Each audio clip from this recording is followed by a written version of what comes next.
آج سارا اور علی دونوں صبح سویرے جلدی سے اپنے اسکول جانے کی تیاری کر رہے تھے۔ آج وہ جلدی سے تیاری اس لیے کر رہے تھے کیونکہ ان کے پاپا کی موٹر بائک خراب ہو چکی تھی اور آج ان دونوں کو پیدل ہی اسکول جانا تھا۔ ان دونوں کا اسکول زیادہ دور تو نہیں تھا لیکن زیادہ نزدیک بھی نہیں تھا۔ وہ دونوں جلدی سے تیار ہوئے تاکہ وہ ٹائم پر اسکول پہنچ سکیں۔ ان کی ماما نے ان کے لنچ باکس ریڈی کیے اور ان کو پکڑا دیے اور کہا کہ دونوں خیال سے جانا، تم لوگوں کے بابا کی موٹر بائک جیسے ہی ٹھیک ہوگی ہو سکتا ہے کہ واپسی پر وہ تم لوگوں کو پک کر لیں۔ دونوں نے اپنی ماما کو اللہ حافظ کہا اور گیٹ سے نکلے اور اسکول کی طرف چل دیے۔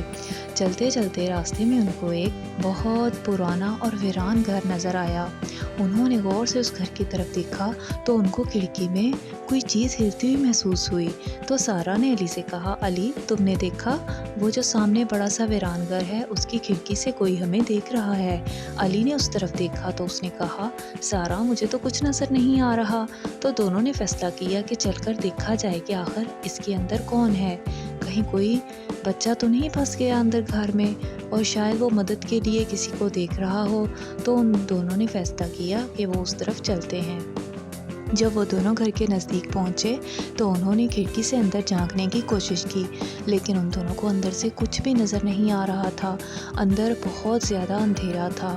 تو سارا نے علی سے کہا، علی ہمیں بہت دیر ہو رہی ہے، ہمیں اسکول چلنا چاہیے۔ تو علی نے کہا، کیوں نہ میں اندر جا کر دیکھوں، شاید کوئی اندر ہو۔ تو سارا نے کہا، ارے نہیں، ہمیں اس طرح نہیں دیکھنا چاہیے، یہ گھر بہت دیر سے ویران اور سنسان پڑا ہے، یہاں پر کوئی نہیں رہتا اور مجھے ایک بار بابا نے بتایا تھا کہ جن گھروں میں بہت عرصے تک لائٹ نہیں جلتی اور کوئی آ کر نہیں رہتا وہاں پر بھوت رہنے آ جاتے ہیں۔ تو علی سارا کی بات سن کر مان گیا اور کہا، چلو ہم چلتے ہیں۔ جیسے ہی وہ اس گھر سے دور جانے لگے تو انہوں نے پیچھے مڑ کر دیکھا تو ان کو ہلکی سی ایک آواز آئی جو کہہ رہی تھی، میرے پاس آؤ، میرے پاس آؤ۔ ان دونوں نے جب مڑ کر دیکھا تو ان کو ونڈو میں ایک بہت بڑی کالی سی سفید بالوں والی بوڑھی عورت نظر آئی جو اپنے بڑے بڑے نوکیلے دانت نکال کر ان دونوں کو دیکھ کر ہنس رہی تھی اور کہہ رہی تھی، اندر آؤ، میرے پاس آ جاؤ۔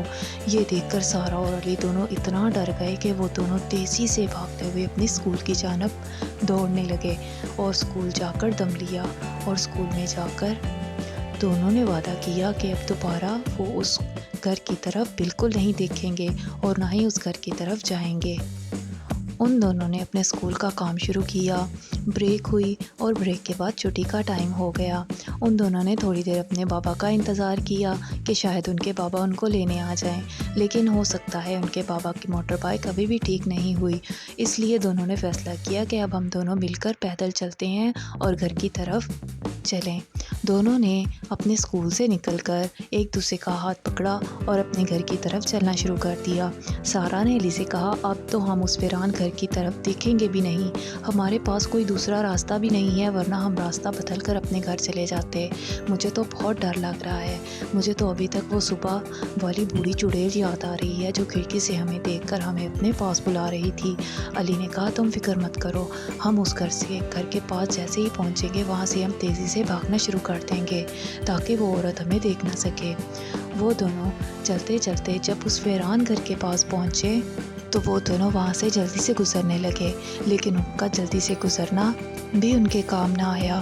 بوڑھی عورت اچانک ہی اس گھر سے نکلی اور ان کے پیچھے چلنا شروع کر دیا۔ یہ دیکھ کر وہ دونوں بہت زیادہ ڈر گئے اور تیزی سے بھاگنے لگے۔ وہ بوڑھی عورت بھی تیزی سے ان کے پیچھے آنے لگی اور اپنی خوفناک آواز میں کہنے لگی، تم لوگوں نے مجھے تنگ کیا، تم لوگوں نے مجھے صبح تنگ کیا، اب میں تم لوگوں کو چھوڑوں گی نہیں، ادھر آؤ، میرے پاس آ جاؤ، میرے ساتھ میرے گھر میں رہو۔ وہ دونوں بچے بہت زیادہ ڈر گئے، وہ چیخنے چلانے لگے، مدد کے لیے کسی کو بلانے لگے لیکن آس پاس کوئی نہیں تھا، گلی بالکل سنسان تھی۔ کافی زیادہ بھاگنے کے بعد جب انہوں نے مڑ کر دیکھا تو وہ چڑیل ابھی تک ان کا پیچھا کر رہی تھی۔ اچانک ان کو اپنے پاپا سامنے موٹر سائیکل پر آتے ہوئے نظر آئے تو ان کی جان میں جان آئی۔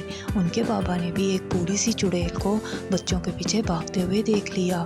وہ فوراً جلدی سے موٹر سائیکل چلا کر بچوں کے پاس پہنچے اور ان دونوں کو اپنی موٹر سائیکل پہ بٹھا لیا۔